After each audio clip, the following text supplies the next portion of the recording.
Bueno, amigos de Lecturas a Blanco y Negro, bienvenidos a una nueva sesión de lectura. Esta vez les informo que me he equipado de una grabadora Sony portátil y me encuentro en medio de la montaña en el municipio de Santa María Huila, de un personaje que aprecio mucho y que ya tuvimos aquí en el canal, que se llama Jason, al cual le digo con mucho cariño el loco.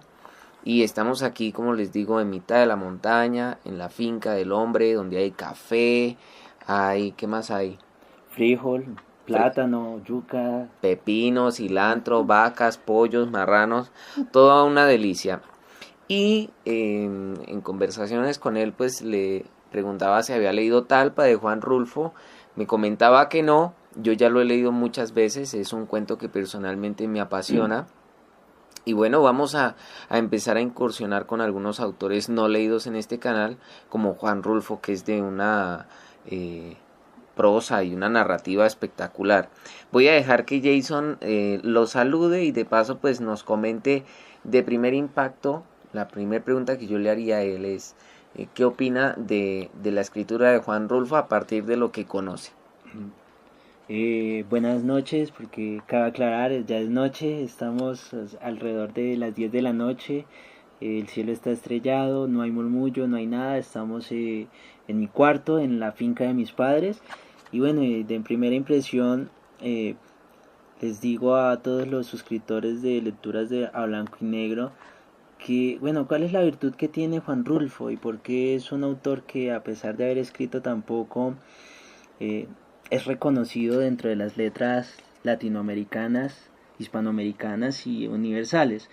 La vaina sencilla es que Rulfo logra, con una escritura más bien contundente, puntual y breve, crear imágenes y reconstruir toda una escenografía, especialmente la rural, y se adentra muchísimo en aquellas problemáticas de la Revolución Mexicana y de lo que esto conllevó para el pueblo mexicano. Entonces, por una parte, en ese punto, Rulfo termina siendo como un paradigma, porque logra consagrar con las letras y una brevedad imágenes poéticas muy bien logradas, muy puntuales, con recursos autóctonos, es decir, con palabras de un lenguaje vernáculo, y logra recrear todos los problemas a partir de las tensiones humanas, todo lo que significó para las personas de México, sí, la Revolución Mexicana,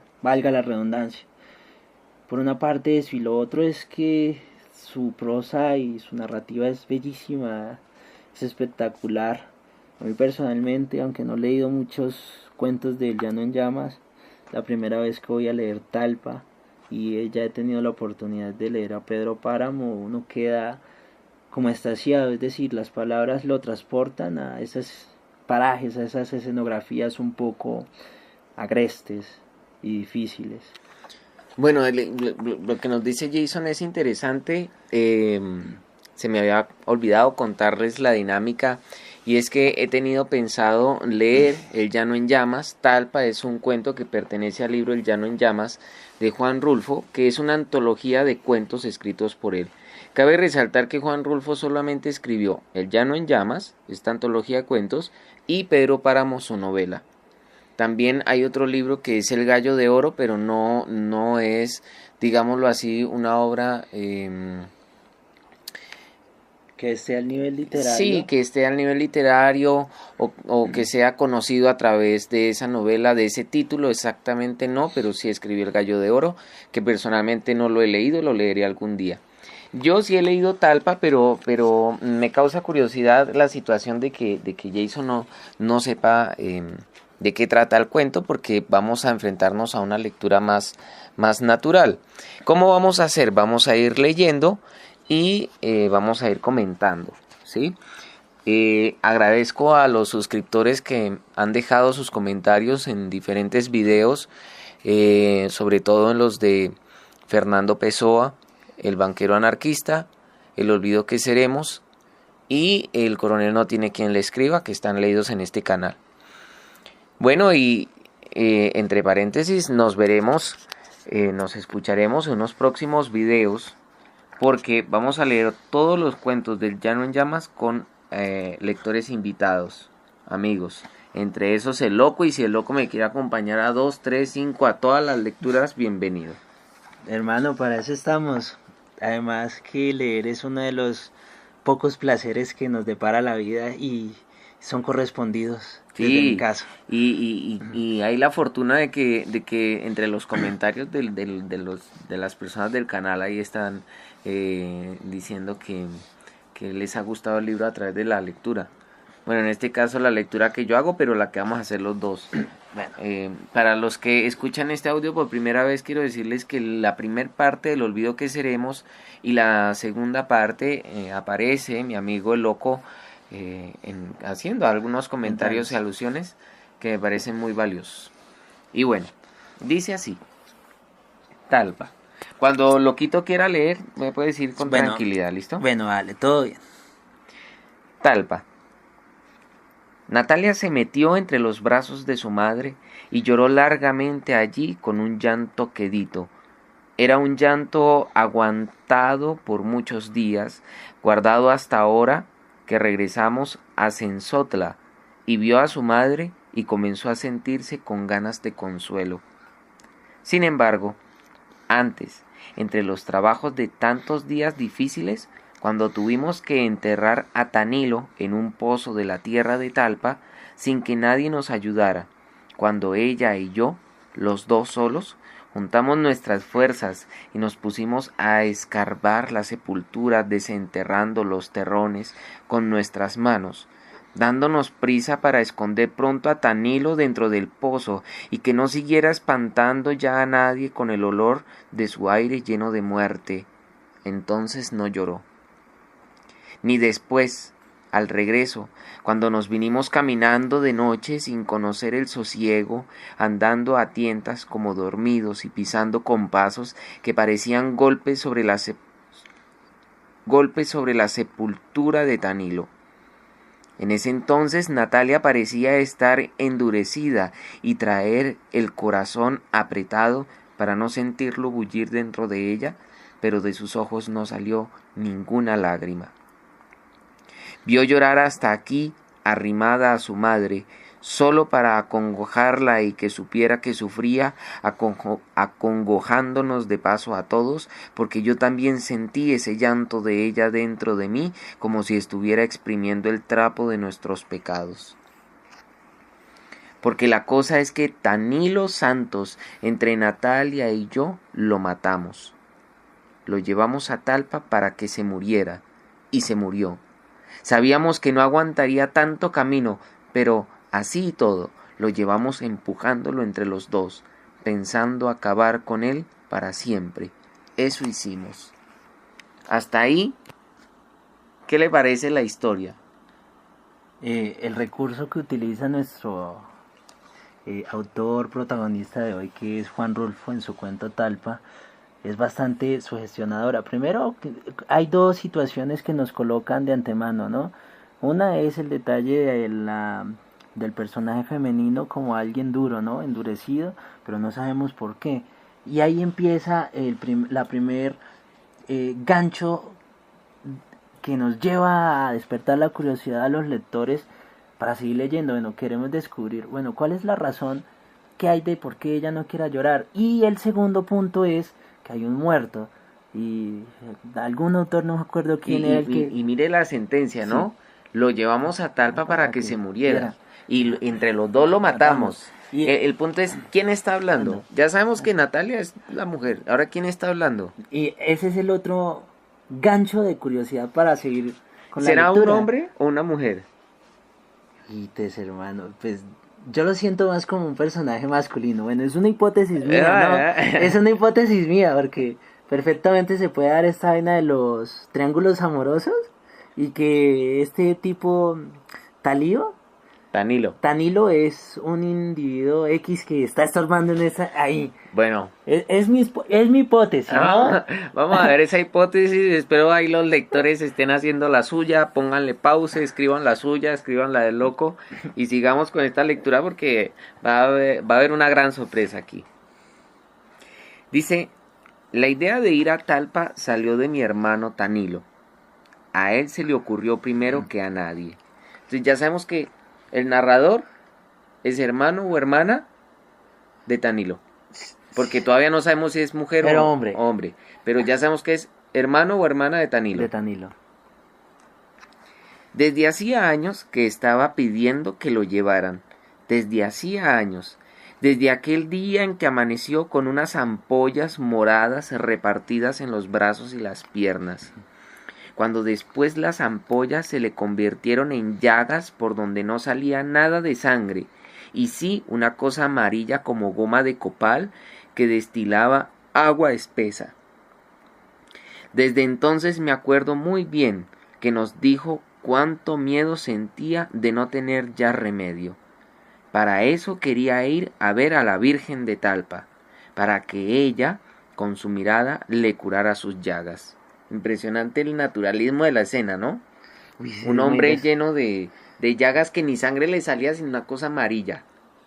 Pus. Esa enfermedad es muy propia de aquellas personas que padecen diabetes, que las heridas se les vuelve úlceras. Exactamente. Y entonces el objetivo era Talpa para rezarle a la Virgen de Talpa. Bueno, y hay otro elemento de fondo, ¿no? El elemento religioso. La fe del pueblo, ¿no? Muy popular. Muy popular. Muy que también es muy chileno, muy colombiano, muy argentino, muy venezolano, muy latinoamericano. ¿Cierto? Sí, señor. No por culpa de nosotros, sino de los españoles que nos trajeron Malditos el catolicismo. Bueno, dice aquí, dice, aunque sabía que Talpa estaba lejos y que tendríamos que caminar mucho debajo del sol de los días y del frío de las noches de marzo, así y todo quería ir. La Virgencita le daría el remedio para aliviarse de aquellas cosas que nunca se secaban. Ella sabía hacer eso, lavar las cosas, ponerlo todo nuevo, de nueva cuenta como un campo recién llovido. Ya allí frente a ella se acabarían sus males. Nada le dolería ni le volvería a doler más. Eso pensaba él. Y de eso nos agarramos Natalia y yo para llevarlo. Todavía no sabemos el género. Está bien. Yo tenía que acompañar a Tanilo porque era mi hermano. Natalia tendría que ir también de todos modos porque era su mujer. Listo, entonces tenemos Natalia es la esposa de Tanilo.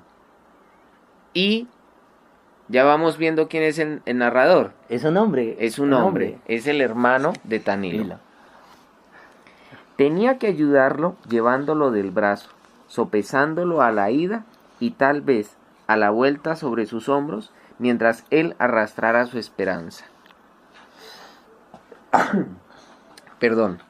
Imagínate eso, él arrastra al hermano y el otro arrastra la esperanza. Es un espectáculo. Qué berraco, hermano. Yo sabía desde antes lo que había dentro de Natalia. Conocía algo de ella. Sabía, por ejemplo, que sus piernas redondas, duras y calientes como piedras al sol del mediodía, estaban solas desde hacía tiempo. Yo conocía eso. Habíamos estado juntos muchas veces, pero siempre la sombra de Tanilo nos separaba. Sentíamos que sus manos ampolladas se metían entre nosotros y se llevaban a Natalia para que lo siguiera cuidando, y así sería siempre mientras él estuviera vivo. Muy cruel. Eso es muy cruel, hermano. Por ahí dice, hay una sentencia, ¿no? De que se enamora pierde y este Tanilo era una cosa bárbara. ¿Tanilo? Y el otro también, el hermano, que no sabemos el nombre. ¿Pero por qué Tanilo es la cosa bárbara? Porque es que estaba ahí de metido de por medio, pero bueno. Pero por su enfermedad. Por eso. O sea que los dos, su hipótesis era cierta en un 70%. Hay un triángulo amoroso donde el hermano le era infiel con la mujer. Que ahí está la tragedia, ¿no? O sea, una cosa es meterse con la mujer de un desconocido, con la mujer del amigo, pero con la mujer del hermano, y que además que es la mujer del hermano enfermo. ¿Cierto? Bueno, hay un punto de quiebra, Andrés, en la medida en que, bueno, listo, uno, o sea, hasta qué punto la situación puede llegar a ser comprensible entre Porque casos en la vida real se han visto de que dos hermanos se disputen una mujer y uno de los dos se la quede, cuando uno en primera instancia era el esposo, el novio, en fin.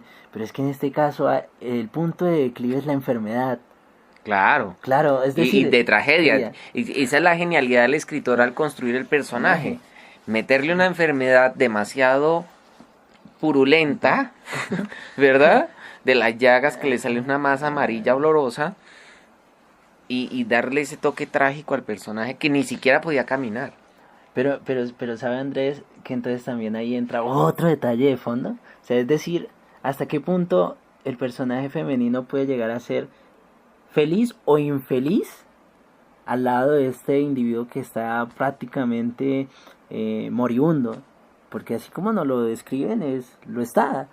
Está moribundo. Está moribundo. Y la sentencia cruel del inicio del cuento donde nos lo llevamos para matarlo, porque sabíamos que iba a morir.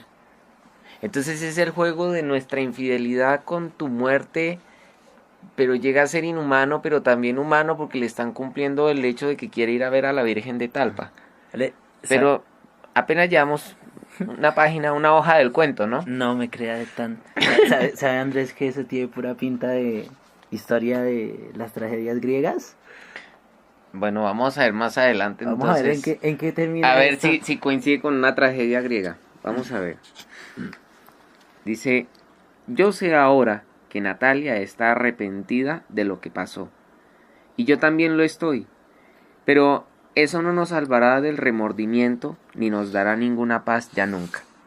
No podrá tranquilizarnos saber que Tanilo se hubiera muerto de todos modos porque ya le tocaba y que de nada había servido ir a Talpa, tan allá, tan lejos, pues casi es seguro de que se hubiera muerto igual allá que aquí, o quizás tantito después aquí que allá, porque todo lo que se mortificó por el camino, y la sangre que perdió de más, y el coraje y todo, todas esas cosas juntas fueron las que lo mataron más pronto. Lo malo está en que Natalia y yo lo llevamos a empujones, cuando él ya no quería seguir, cuando sintió que era inútil seguir, y nos pidió que lo regresáramos.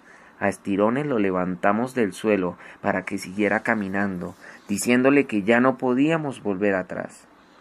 Está ya más cerca Talpa que Cenzotla, eso le decíamos, pero entonces Talpa todavía estaba lejos, más allá de muchos días. Es tortuoso. Lo que queríamos era que se muriera. No está por demás decir que eso era lo que queríamos desde antes de salir de Cenzotla y en cada una de las noches que pasamos en el camino de Talpa. Es algo que no podemos entender ahora, pero entonces era lo que queríamos. Me acuerdo muy bien. Me acuerdo muy bien de esas noches. Primero nos alumbrábamos con ocotes. Después dejábamos que la ceniza oscureciera la alumbrada y luego buscábamos Natalia y yo la sombra de algo para escondernos de la luz del cielo. Así nos arrimábamos a la soledad del campo, fuera de los ojos de Tanilo y desaparecidos en la noche. Y la soledad aquella nos empujaba uno al otro. A mí me ponía entre los brazos el cuerpo de Natalia y a ella eso le servía de remedio. Sentía como si descansara, se olvidaba de muchas cosas y luego se quedaba adormecida y con el cuerpo sumido en un gran alivio. Qué genial. Siempre sucedía que la tierra sobre la que dormíamos estaba caliente, y la carne de Natalia, la esposa de mi hermano Tanilo, se calentaba enseguida con el calor de la tierra. Luego aquellos dos calores juntos quemaban y lo hacían a uno despertar de su sueño. Entonces mis manos iban detrás de ella, iban y venían por encima de ese como rescoldo que era ella. Primero suavemente, pero después la apretaban como si quisieran exprimirle la sangre. Así una y otra vez, noche tras noche, hasta que llegaba la madrugada y el viento frío apagaba la lumbre de nuestros cuerpos. Eso hacíamos Natalia y yo a un lado del camino de Talpa cuando llevamos a Tanilo para que la Virgen lo aliviara. Imagínense tener encuentros mientras el otro se está muriendo, tener la osadía de tener encuentros a un lado del camino y escribirlo tan maravillosamente. Creo que uno en una lectura descuidada uno pasa por alto ese encuentro, pero es que está escribiendo una escena de un encuentro amoroso a plena luz, hermano. Y es que es ir de una ciudad a otra, no a caballo, no a burro, Sino que van a pie. a pie, y el otro llagado. O sea, cuánto dolor debía tener el tipo físicamente por el viento, las piedras, la falta de agua, tirarse en el piso.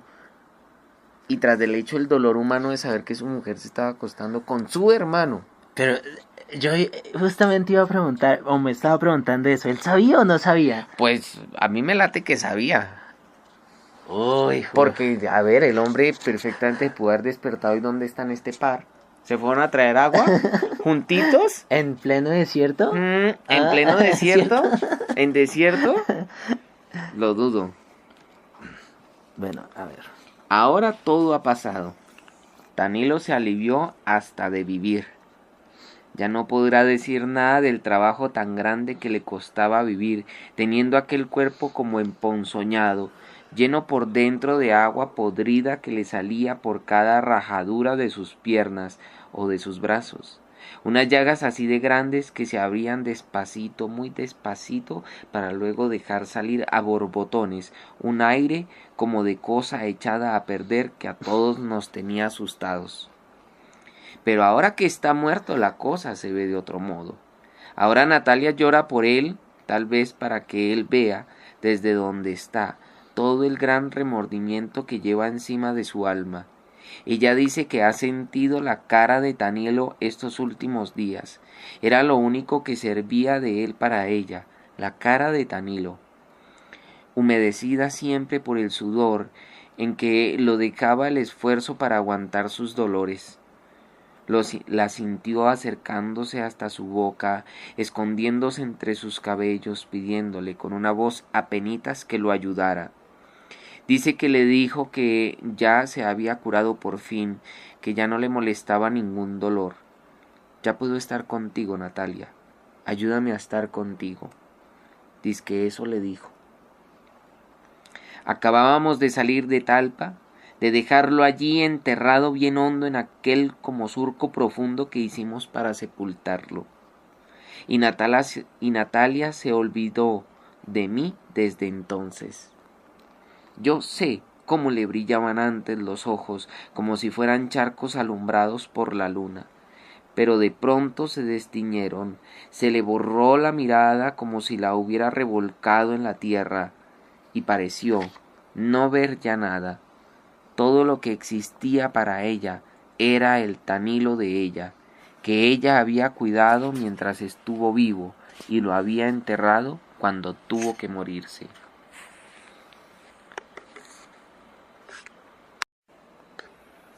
Bueno, y por aquí me están pidiendo entonces el turno de leer, que me parece perfecto que se animen a leer, entonces los dejo con la voz del loco. Tardamos 20 días en encontrar el camino real de Talpa. Hasta entonces habíamos venido los tres solos. Desde allí comenzamos a juntarnos con gente que salía de todas partes, que había desembocado como nosotros en aquel camino ancho parecido a la corriente de un río, que nos hacía andar a rastras, empujados por todos lados como si nos llevaran amarrados con hebras de polvo, porque la tierra se levantaba, como el bullir de la gente, un polvo blanco como tamo de maíz, que subía muy alto y volvía a caer, pero los pies al caminar lo devolvían y lo hacían subir de nuevo. Así a todas horas estaba aquel polvo por encima y debajo de nosotros, y arriba de esta tierra estaba el cielo vacío, sin nubes, solo el polvo, pero el polvo no da ninguna sombra. Teníamos que esperar a la noche para descansar del sol y de aquella luz blanca del camino. Luego los días fueron haciéndose más largos.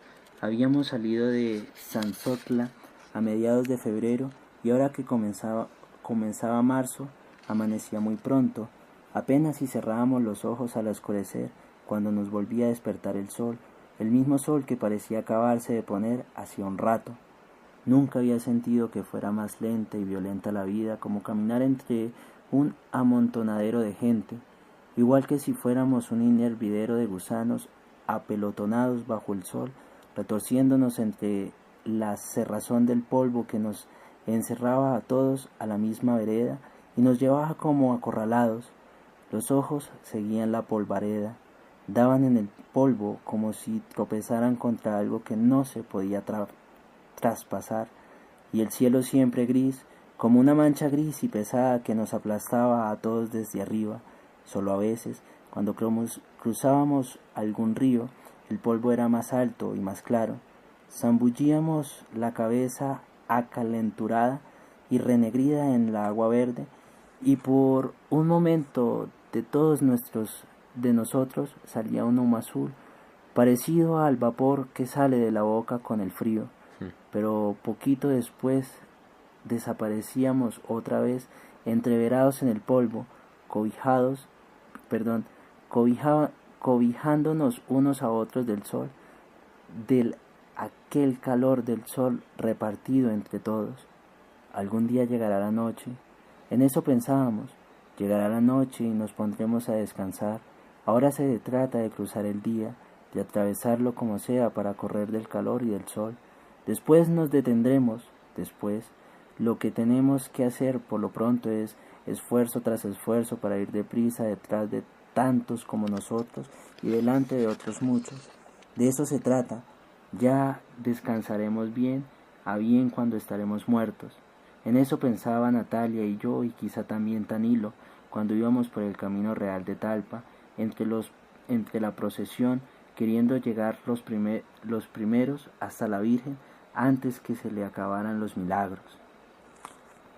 Pero Tanilo comenzó a ponerse más malo. Llegó un rato en que yo no quería seguir.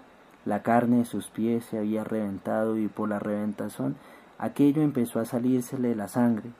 Lo cuidamos hasta que se puso bueno, pero así y todo ya no quería seguir. Me quedaré aquí sentado un día o dos y luego me volveré a Cenzotla. Eso nos dijo, pero Natalia y yo no quisimos. Había algo entre nosotros que no nos dejaba sentir ninguna lástima por ningún Tanilo. Quería llegar con él a Talpa, porque a esa altura, así como estaba, todavía le sobraba vida. Por eso, mientras Natalia le enjuagaba los pies con aguardiente para que se le deshincharan, le daba ánimo, le decía que solo la Virgen de Talpa lo curaría. Ella era la única que podía hacer que él se aliviara para siempre. Ella nada más.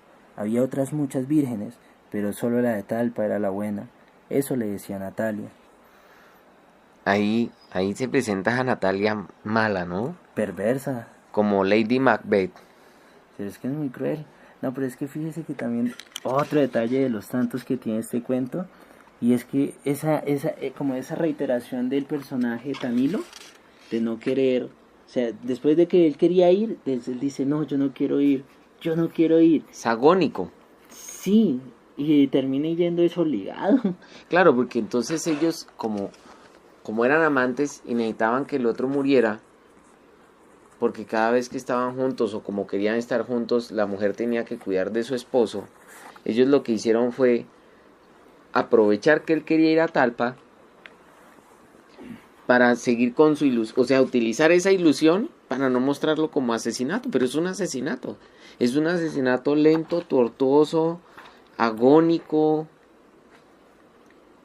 y o sea, pienso que ahí va la genialidad del cuento, no solamente en cómo lo escribe, en el concepto, en la historia, sino en su esencia, en todo lo que implica esta historia.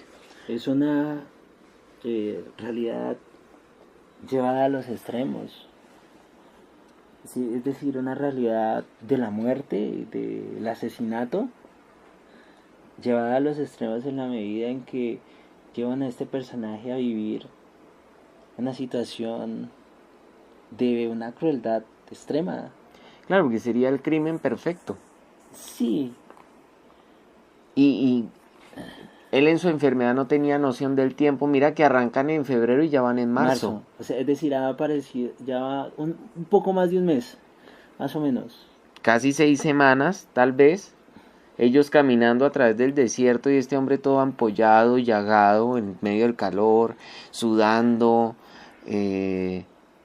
y ellos le dicen, pero es que ya vamos a llegar, antes de que a la Virgen se le acaben los milagros.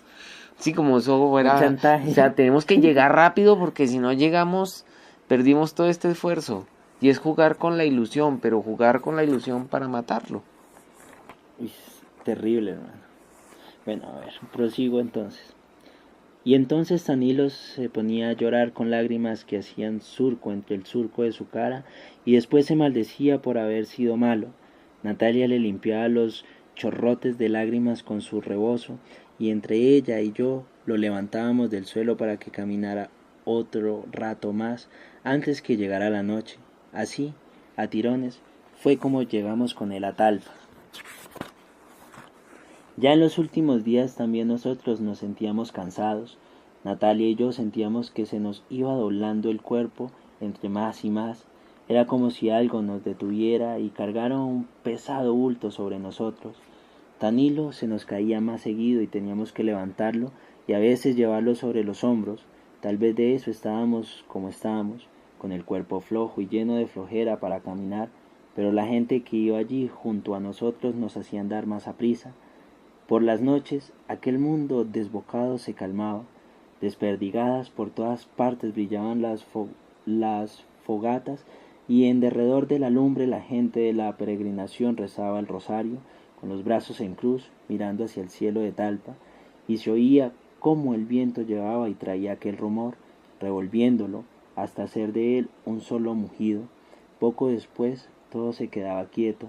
A eso de la medianoche podía oírse que alguien cantaba muy lejos de nosotros. Luego se cerraban los ojos y se esperaba sin dormir a que amaneciera. ¿Sigo? Sí, siga, por favor.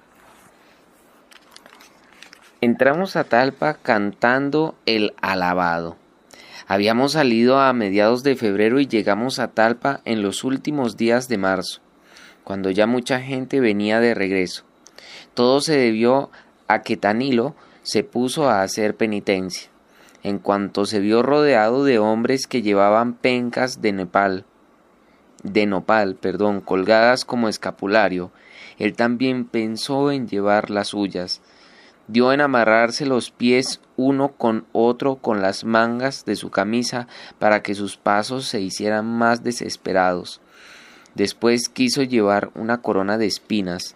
Tantito después se vendó los ojos y más tarde, en los últimos trechos del camino, se hincó en la tierra y así, andando sobre los huesos de sus rodillas y con las manos cruzadas hacia atrás, llegó a Talpa aquella cosa que era mi hermano Danilo Santos, aquella cosa tan llena de cataplasmas y de hilos oscuros de sangre que dejaba en el aire al pasar un olor agrio como de animal muerto. Estaba podrido Danilo. No, pues que ya estaba la carne descarnado. Impresionante. Y cuando menos acordamos lo vimos metido entre las danzas, apenas si nos dimos cuenta y ya estaba allí con la larga sonaja en la mano, dando duros golpes en el suelo con sus pies amoratados y descalzos. Parecía todo enfurecido, como si estuviera sacudiendo el coraje que llevaba encima desde hacía tiempo, o como si estuviera haciendo un último esfuerzo por conseguir vivir un poco más. Tal vez al ver las danzas se acordó de cuando iba todos los años a Tolimán, en el novenario del Señor, y bailaba la noche entera hasta que sus huesos se aflojaban, pero sin cansarse. Tal vez de eso se acordó y quiso revivir su antigua fuerza. Natalia y yo lo vimos así por un momento. Enseguida lo vimos alzar los brazos y azotar su cuerpo contra el suelo, todavía con la sonaja repicando entre sus manos salpicadas de sangre. Lo sacamos a rastras, esperando defenderlo de los pisotones de los danzantes, de enfrente la furia de aquellos pies que rodaban sobre las piedras y brincaban aplastando la tierra sin saber que algo se había caído en medio de ellos. A horcajadas, como si estuviera tullido, entramos con él en la iglesia. Natalia lo arrodilló junto a ella, enfrentito de aquella figurita dorada que era la Virgen de Talpa, y Tanilo comenzó a rezar y dejó que se le cayera una lágrima grande, salida de muy adentro, apagando la vela que Natalia le había puesto entre sus manos. Pero no se dio cuenta de esto. La luminaria de tantas velas prendidas que allí había le cortó esa cosa con la que uno se sabe dar cuenta de lo que pasa junto a uno. Siguió rezando con su vela apagada, rezando a gritos para oír que rezaba. Es un premonitorio lo de la vela, ¿no? Sí. Pero no le valió. Se murió de todos modos. Desde nuestros corazones sale para ella una súplica igual, envuelta en el dolor, muchas lamentaciones revueltas con esperanza. No se ensordece en ternura ni ante los lamentos ni las lágrimas, pues ella sufre con nosotros. Ella sabe borrar esa mancha y dejar que el corazón se haga blandito y puro para recibir su misericordia y su caridad. La Virgen nuestra, nuestra Madre, que no quiere saber nada de nuestros pecados, que se echa la culpa de nuestros pecados, la que quisiera llevarnos en sus brazos para que no nos lastime la vida, está aquí junto a nosotros, aliviándonos el cansancio y las enfermedades del alma y de nuestro cuerpo aguatado, herido y suplicante. Ella sabe que cada día nuestra fe es mejor porque está hecha de sacrificios. Eso decía el señor cura desde allá arriba del púlpito, y después que dejó de hablar, la gente se soltó rezando todo al mismo tiempo, con un ruido igual al de muchas avispas espantadas por el humo. Pero Tanilo ya no oyó lo que había dicho el señor cura. Se había quedado quieto, con la cabeza recargada en sus rodillas, y cuando Natalia lo movió para que se levantara, ya estaba muerto. Uy. Afuera se oía el ruido de las danzas, los tambores y las chirimías, el repique de las campanas, y entonces fue cuando me dio a mí tristeza ver tantas cosas vivas, ver a la Virgen allí, mero enfrente de nosotros dándonos su sonrisa, y ver por el otro lado a Tanilo como si fuera un estorbo. Me dio tristeza, pero nosotros lo llevamos allí para que se muriera. Eso es lo que no se me olvida. Eso se llama cargo de conciencia, remordimiento. Imagínese usted arrodillarse a orar y morir. Pues bueno, porque se dan cuenta que está muerto. Es cuando como que, oiga, despierte que se acabó la misa. Después de la sentencia del cura. Pero ya estaba muerto. Con sí. su frente en las rodillas. Impresionante esa escena, ¿no? De cine. Y miremos entonces cómo termina esto. Vamos a ver, esta la voy a leer yo. Ahora estamos los dos en Sanzotlá. Hemos vuelto sin él y la madre de Natalia no me ha preguntado nada. Ni qué hice con mi hermano Tanilo, ni nada. Natalia se ha puesto a llorar sobre sus hombros y le ha contado de esa manera todo lo que pasó. Y yo comienzo a sentir como si nos hubiéramos llegado a ninguna parte, que estamos aquí de paso para descansar y que luego seguiremos caminando, no sé para dónde, pero tendremos que seguir porque aquí estamos muy cerca del remordimiento y del recuerdo de Tanilo. Quizá hasta empecemos a tenernos miedo uno al otro, esa cosa de no decirnos nada desde que salimos de Talpa tal vez quiera decir eso. Tal vez los dos tenemos muy cerca el cuerpo de Tanilo, tendido a la pateta, enrollado, lleno por dentro y por fuera de un hervidero de moscas azules que zumbaban como si fuera un gran ronquido que saliera de la boca de él, de aquella boca que no pudo cerrarse a pesar de los esfuerzos de Natalia y míos, y que pareciera querer respirar todavía sin encontrar resuello, de aquel Tanilo a quien ya nada le dolía, pero que estaba como adolorido, con las manos y los pies engarrullados y los ojos muy abiertos como mirando su propia muerte, y por aquí y por allá todas sus llagas goteando un agua amarilla llena de aquel olor que se derramaba por todos lados y se sentía en la boca, como si se estuviera saboreando una miel espesa y amarga que se derretía en la sangre de uno a cada bocanada de aire. Es de eso de lo que quizás nos acordemos aquí más seguido, de aquel Tanilo que nosotros enterramos en el camposanto de Talpa, al que Natalia y yo echamos tierra y piedras encima para que no lo fueran a desenterrar los animales del cerro. Así termina. Así termina. Y bueno, para mí es un cuento exquisito por su crueldad, por su erotismo, por su costumbrismo, porque son las costumbres. Es como aquí en Colombia para las personas extranjeras, los lectores amigos extranjeros, tenemos aquí el Señor de los Milagros en Buga, el Cristo Caído en Monserrate de Bogotá, o también tenemos la Virgen de Chiquinquirá, la Virgen del Carmen, creo que es la de los camioneros, ¿cierto? La Virgen del Carmen.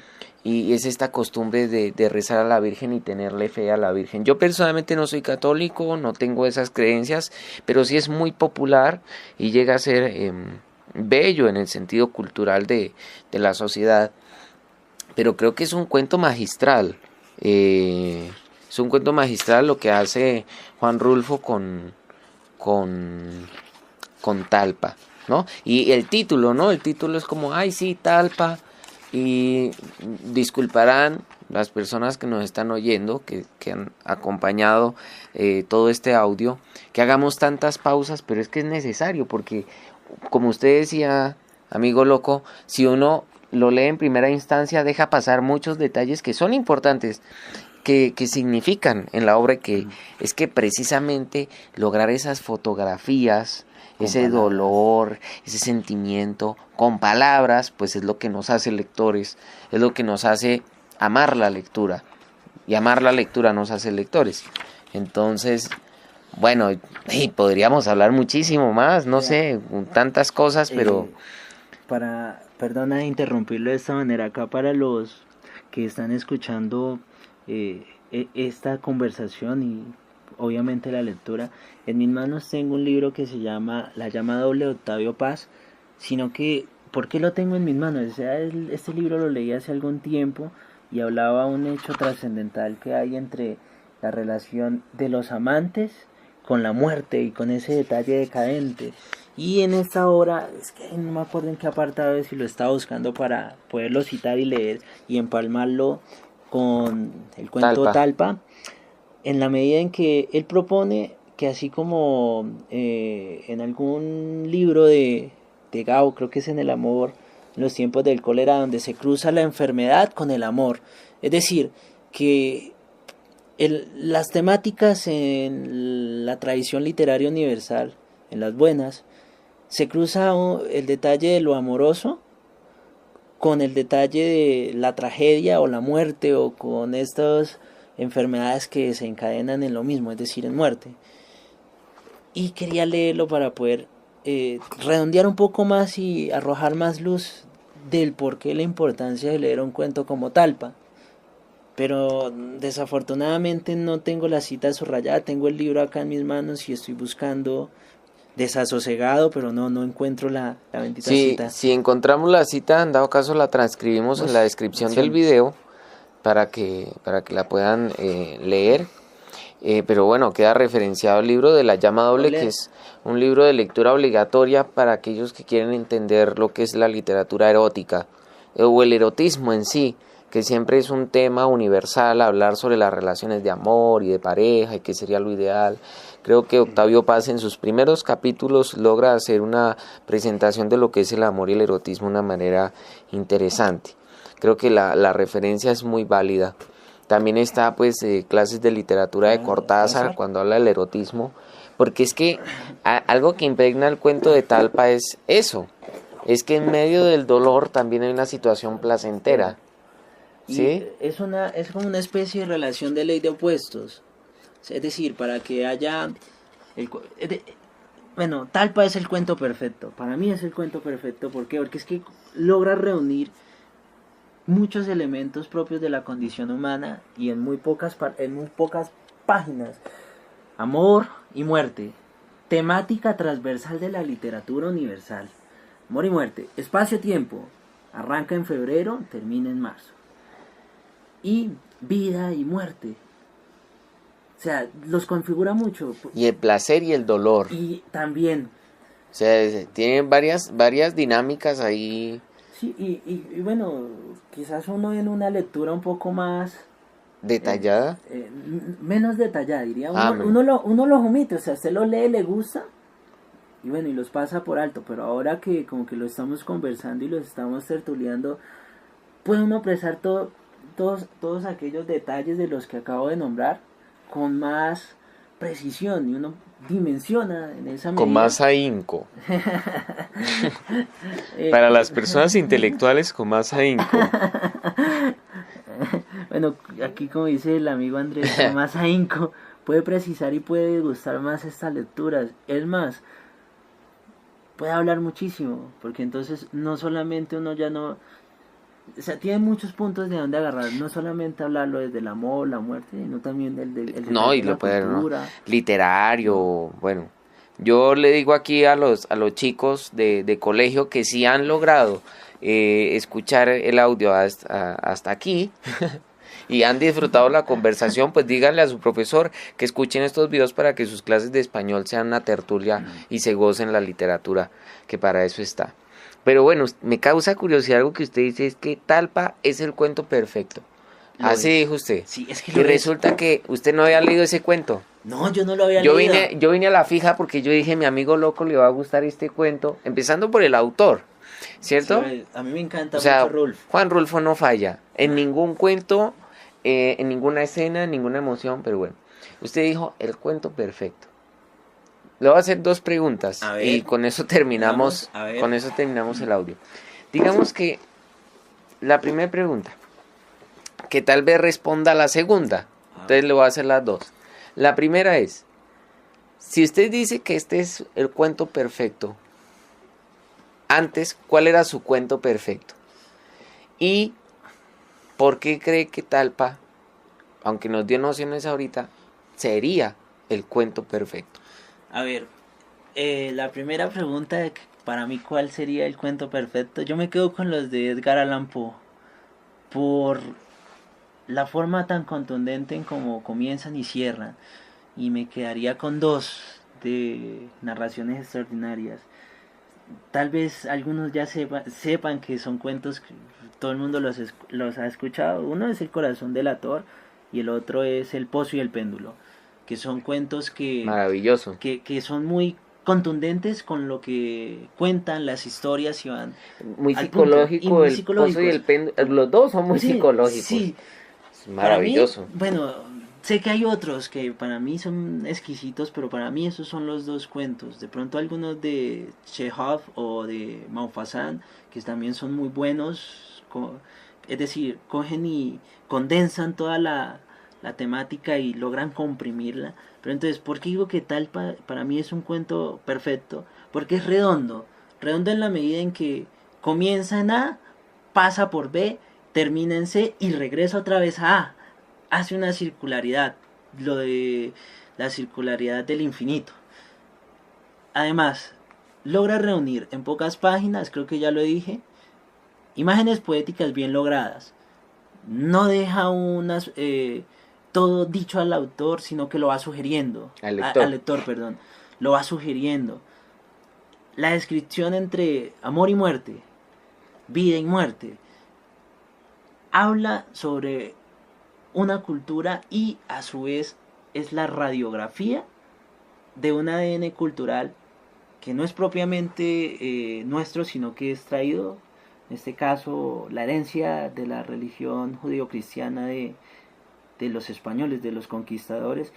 Y si vamos a ver más, comienza a ahondar en lo que es la naturaleza humana y de lo que resultaría ser la buena literatura, es decir, de abordar estos temas humanos, de las pasiones desaforadas y de cómo estas pasiones llevan a las personas a cometer actos delictivos. Entonces, fíjese, Andrés, que ya hemos enumerado una serie de elementos que están inmersos en el cuento, que logran hacerlo de un cuento perfecto, de reunir y condensar todo en pocas palabras, en una sola obra, además de una brevedad y que pasa todo muy rápido. Fascinante, ¿no? Lograr eso en la brevedad. Bueno, amigo loco, gracias por acompañarnos una vez más en Lecturas a Blanco y Negro. No, hermano, para eso estamos. A los amigos, entonces, les queda recomendado El Pozo y el Péndulo y El Corazón del Ator de Edgar Allan Poe, excelentes historias. Hay muchos audiolibros de Poe que los pueden encontrar en YouTube, por eso no lo he leído en mi canal, pero no vamos a descartar la posibilidad de hacerlo. Recomendado obviamente Juan Rulfo, espero seguir compartiéndoles cuentos de este autor del Llano en Llamas en el canal. Agendemos el otro, el de Diles que no me maten o... Ay, ese Diles que no me maten es una belleza también, para mí es el mejor cuento del Llano en Llamas. Pero bueno, amigos, así quedamos. De pronto en la próxima sesión no seamos 2, sino 3 o 4, y ya sea en la ciudad, no en la montaña. Quizá ustedes no escuchan, pero en este momento yo estoy escuchando el río Baché, que suena delicioso y refrescante en esta noche fría. Está haciendo un frío del diablo. Sí, bueno amigos, así quedamos entonces, nos escucharemos nuevamente, espero hayan disfrutado de esta conversación, de esta lectura. A los amigos que nos escuchan desde México, nos gustaría que nos dejaran en sus comentarios sobre estas tradiciones en Talpa, si todavía se encuentran vigentes, que nos hablen un poquito de esa cultura mexicana que nos llama tanto la atención en los países de aquí de Sudamérica. O a los amigos que tengan amigos mexicanos, pues envíenle este link para que también los inviten a escribir y a escuchar. A todos un abrazo grande y nos escucharemos en una próxima sesión de lectura. Chao.